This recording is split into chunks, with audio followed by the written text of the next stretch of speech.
What's going on, everyone, and welcome to episode 2 of HTF Bets.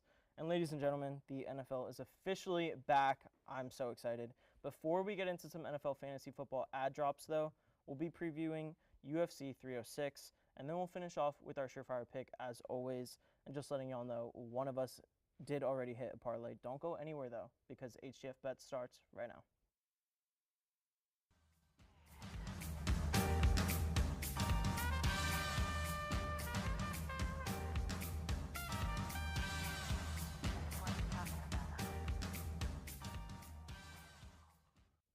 And welcome back. I'm joined by Andrew Gregg to my left and Tyler Brownrigg to my right, as always. And then we also have a guest over there. Jan, how are you doing? Oh, I'm doing great. Very excited to talk UFC 306. It's going to be a really good fight card. Good. I can't agree more. So the first fight we're going to talk about is Brian Ortega versus Diego Lopez. Lopez is favored at minus 170. He fought the most recently out of all competitors in a main card, which was on June 29th at UFC 303. This match was supposed to happen in UFC 303, but Ortega pulled out during the night, forcing Lopez to fight Dan Ige, and he did win.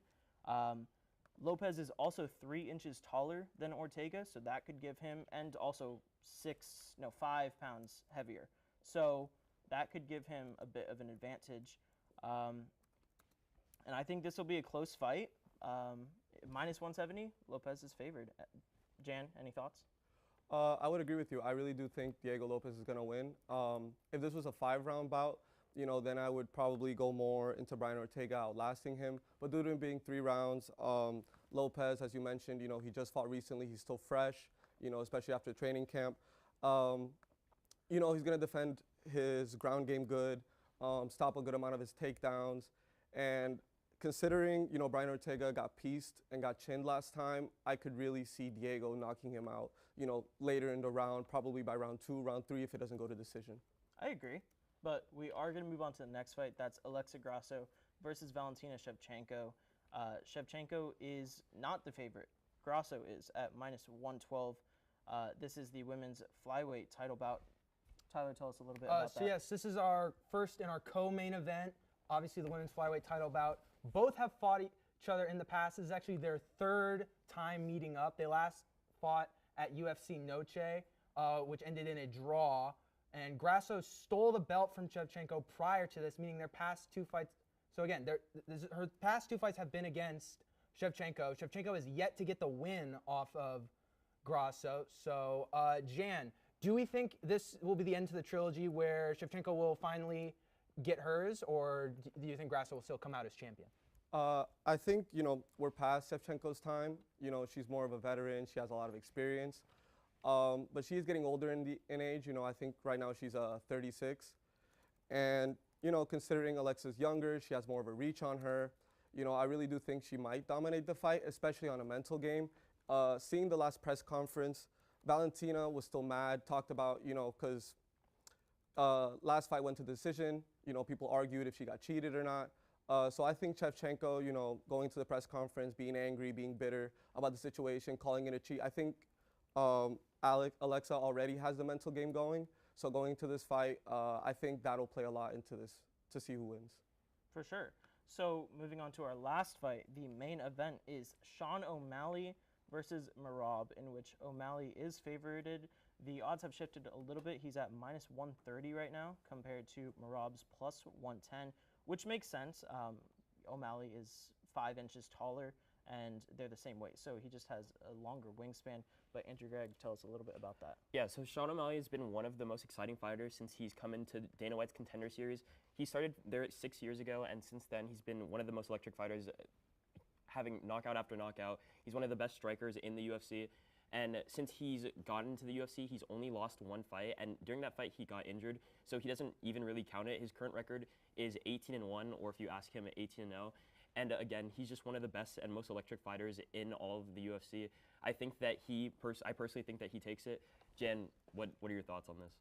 I definitely think Sugar Sean's going to win this. He's my boy. I've been watching him for a while. Knockout artist, as you mentioned. He's electric every time he goes into the octagon. And Merab, all he does is spam, takedowns. Sean knows that. Sean's going to be paying attention. And, a lot of people's concern is Sean, he gets kind of tired, he can't go 5 rounds.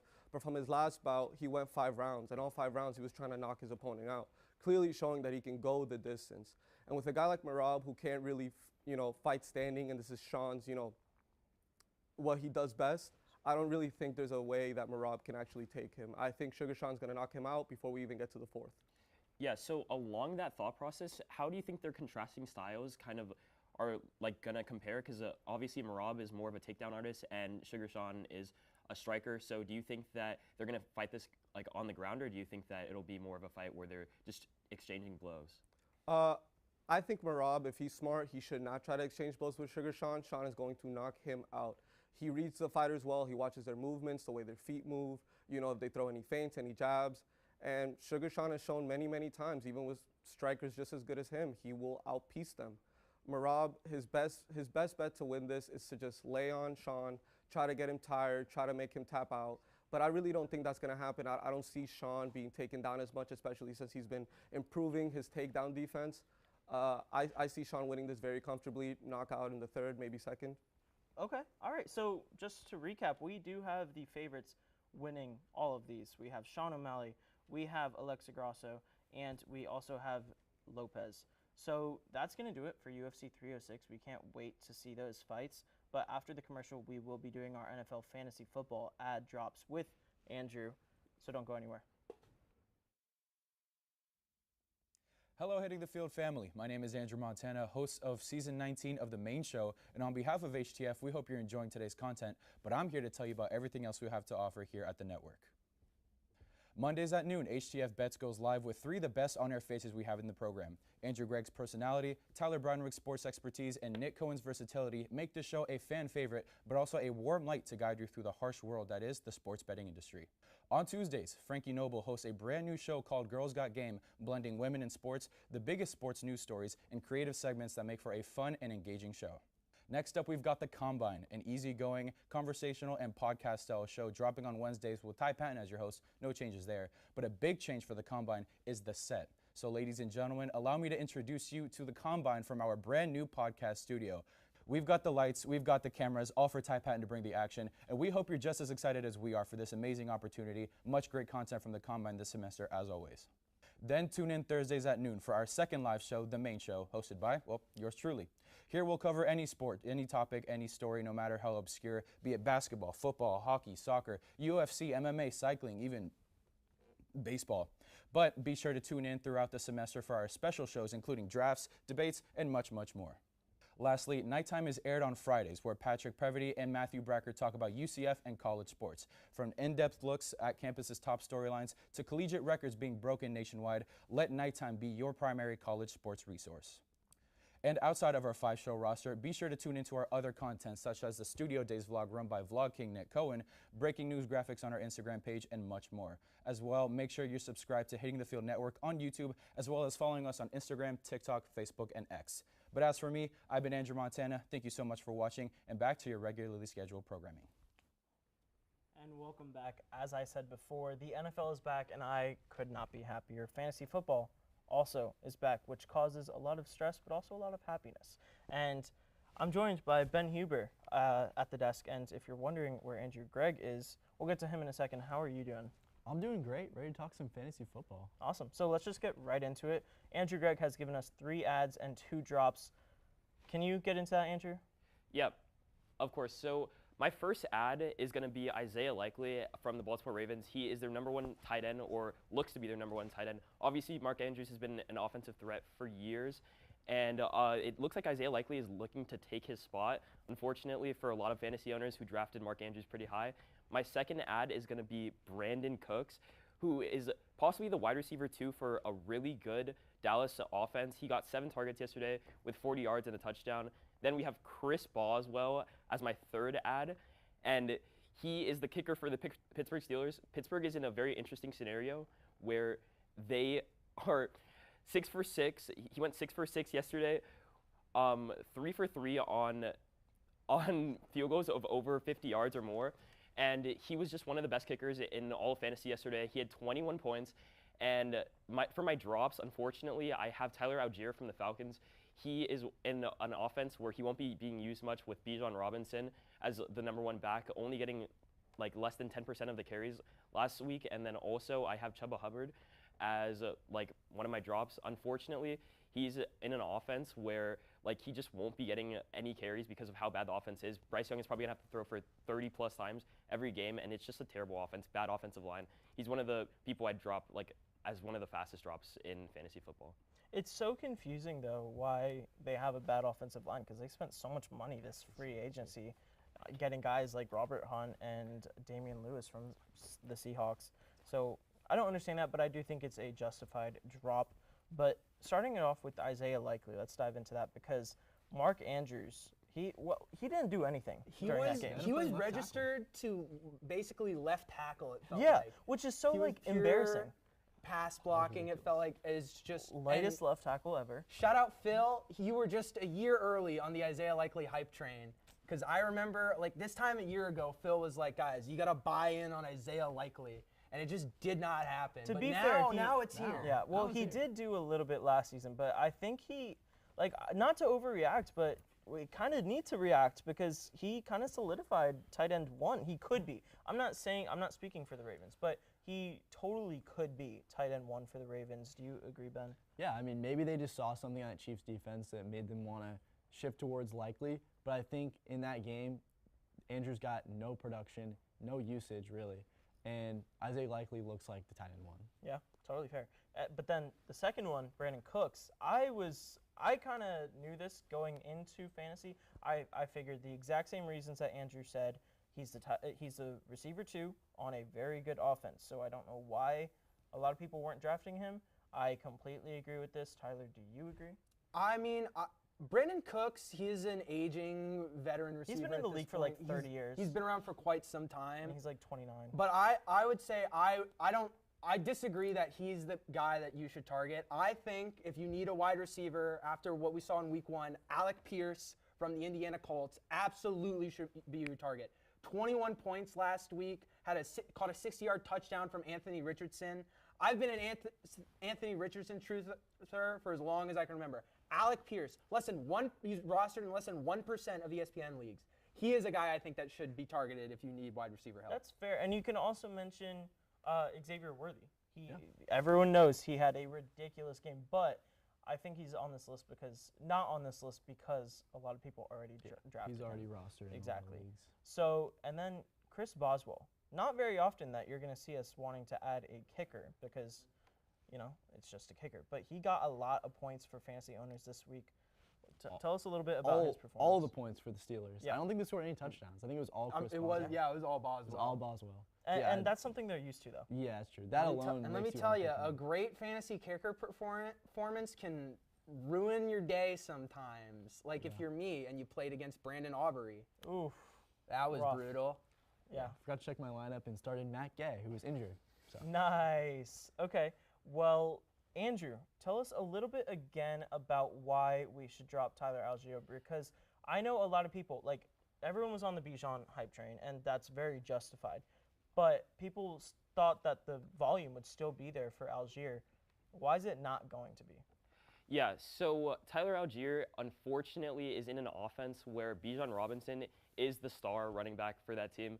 It's like an offense where like Bijan Robinson is going to be getting the touches on third down. He's going to be getting the touches on check downs and first and second down. It just will be an offense where like Tyler Algier won't be getting any touches between running carries or even check down carries or check down passes. So I just don't think that Tyler Algier is a good target. He's rostered in 60% of leagues and was a late round target for a lot of people that were looking for some like boom or bust value. But unless Bijan Robinson gets hurt, I just don't see a way where Tyler Algier gets more than 3 or 4 points a game.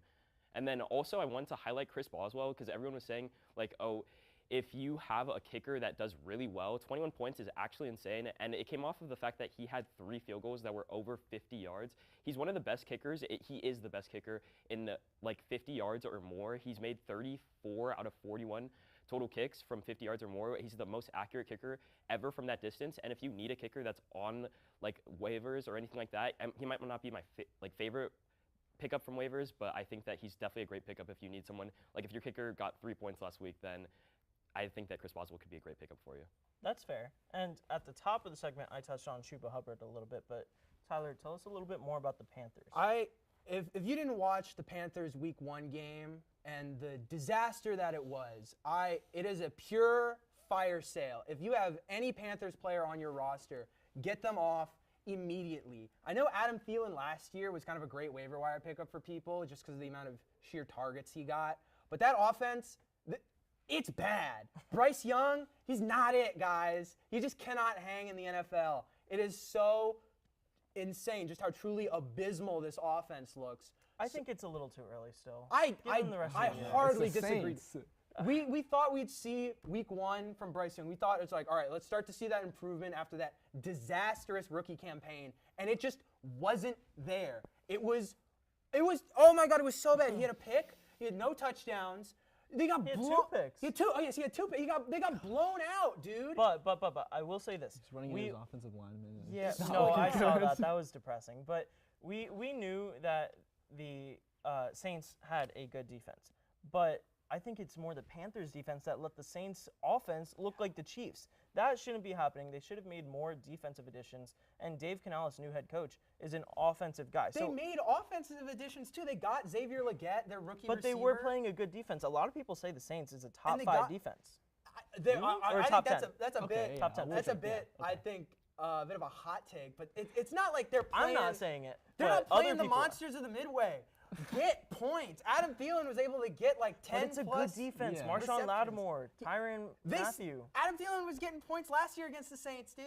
It is just, and you got Brian Canales as your new head coach, former offensive coordinator of the Bucks. It was supposed to be a bunch of new positives. It was going to look great, and it just didn't. They didn't score points. They scored like 10. They're They looking scored at one another touchdown. #1 pick. They made Yes, Rashid they really Shaheed are. look like Tyreek Hill. That's It was- so true. It was Another so waiver wire bad. target right there. Yeah, Rashid I Shaheed. don't like Rashid Shaheed though. He's a For deep some threat. weird reason. He But has a cool name, so I like him. I guess. I mean, a couple other really good standouts from Week 1 before we get into our surefire picks of the week. I really think that Saquon had an amazing game. He had a hat trick, which we all knew he would do good. Like, I'm not saying that's like a shocker, but he could have been like, if there was to be a fantasy redraft after Week 1, I think he's going top 3. I got him with the last pick in the first round. Steal. CeeDee Lamb, he disappointed. And yeah, just any other guys that you guys think did good? I liked AJ Brown in that game. He had That's a good game in that offense. Jalen Hurts did not play well at the beginning of the game, but AJ Brown was able to get the offense rolling. Obviously Saquon, amazing game. But And then I also think that whoever the Packers pick up to be quarterback, because I know it will not be Malik Willis for the rest of the season because Jordan Love is out. He shouldn't be out for too long, though. It's just an ankle sprain. But I like they think, could MCL sprain. very easily be out of the playoffs if they just stick with Willis till he's back. we did talk about it on the combine. I said Ryan Tannehill. They're going to pick up Ryan Tannehill. But, I don't hate that at all. But he could be a pickup if you really need a quarterback. for sure. But that is going to be all the time we have for this segment. Thank you very much, Ben. Thank you, Andrew, for all of your ad drops. And after this commercial, we will be doing our surefire pick of the week. Don't go anywhere. Tyler Brown, right? It says in my notes you're an Oklahoma fan. That is correct. So let me ask you, bud. Is Texas back? All right, I put on a brave face a lot, but this year, I'm really scared that they are, man. Okay, they just beat Alabama. They're gonna be top 4 in the rankings. And last year, they beat us 48-0. Yeah. It was humiliating. We're the Oklahoma Sooners.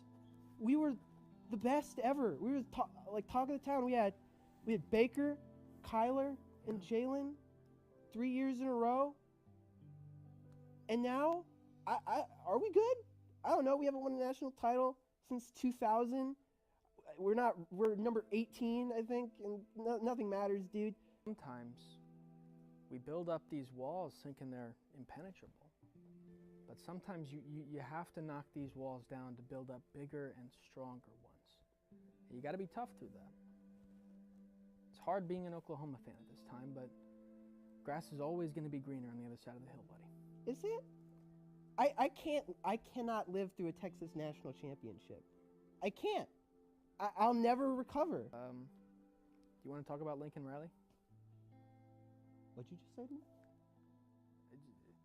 Welcome back. It is our favorite segment, I think, at least mine, because I was the It would be your winner. favorite segment. You know, not to spoil I did not think things. someone would win this fast. That Yeah, was right? This is unprecedented I'm territory for impressive this show. a little bit. I don't know why it was so hard for previous bets hosts, but I hopefully, want your pick to lose now. I know. I'm I praying know. on I'm your not trying to make downfall. enemies, but like I gotta be a little happy. So I've decided that this jacket, this fancy schmancy jacket, is gonna be for when I win. So you'll be seeing it pretty often. But I'm gonna get started with my surefire pick this week.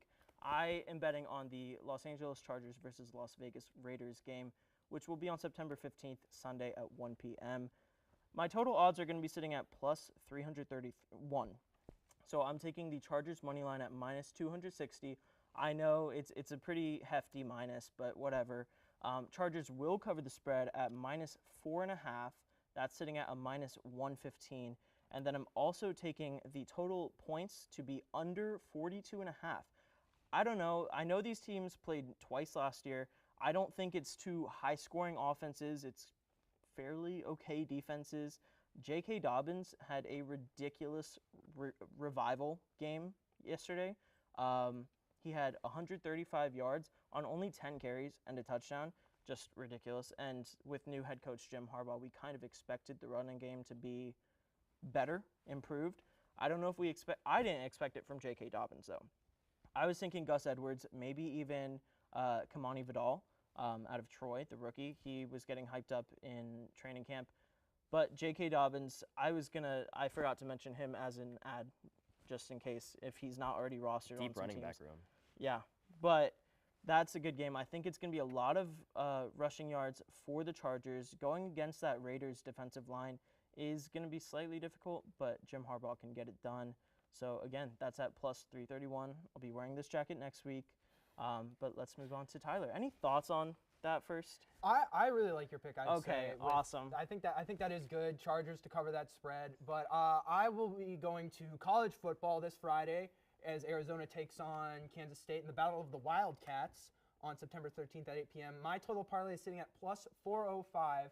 I'm going with the K-State money line at minus 260. They're pretty heftily favored in this game.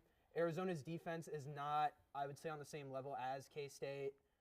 This is Big 12 defense we're talking about with both these teams, which is why I'm going on the over for total points at 56.5. Noah Fafita and Tatoria McMillan are the best quarterback wide receiver duo probably in the country. He has been, and I think Tatoria is doing a lot of the heavy lifting on that. Xavier He's Restrepo, been Cam Ward. amazing.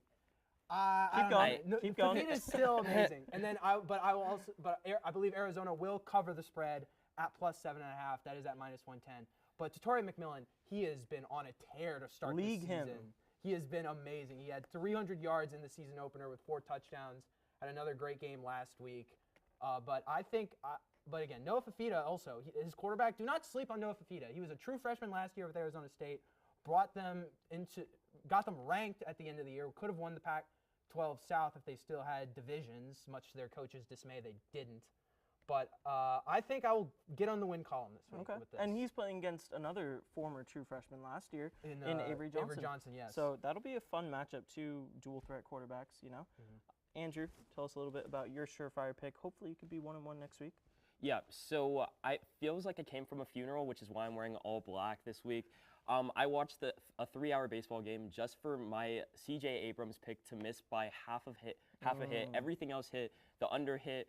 The Yankees won, but C.J. Abrams did not come through for me as the number 1 hitter for the Washington Nationals. It's very sad. It felt like I was going to a funeral. It looks like I'm going to a funeral. But this week, we will bounce back. I'm going with the 49ers game tonight at 8:15. I have the 49ers sitting at minus 180, and then I also have the under at 43.5 points and a Christian McCaffrey anytime touchdown. We all know that the 49ers are a great team. The Jets definitely still have some question marks between offense and defense. And we also know that Christian McCaffrey, the offense runs through him. No matter what, it felt like he got a touchdown every game, if not 2 last year. And I think that if they're going to win this game, Christian McCaffrey will have to get a touchdown. So that is why I'm going with Christian McCaffrey, the 49ers money line, and then the under in total points because of how good these defenses are. These were 2 of the best defenses last year. And I think that with an Aaron Rodgers comeback after missing a full season and maybe like some first game jitters, it won't be the highest scoring game in the world. I love that for 2 reasons, because I hate the Jets and because you said anytime touchdown for Christian McCaffrey. Yep. So that does not have to be a rushing touchdown. Nope. So I really like this. Are you going to wear all white if you win? I don't know if I'm gonna go all white because that would require me to get a new jacket. But like, I think that I will. Leave a comment if you want him to go get a new white jacket. Yeah. But that is all the time we have for this show. Hopefully we can all hit this week. Thank you for tuning in. And that's it. We'll see you next week.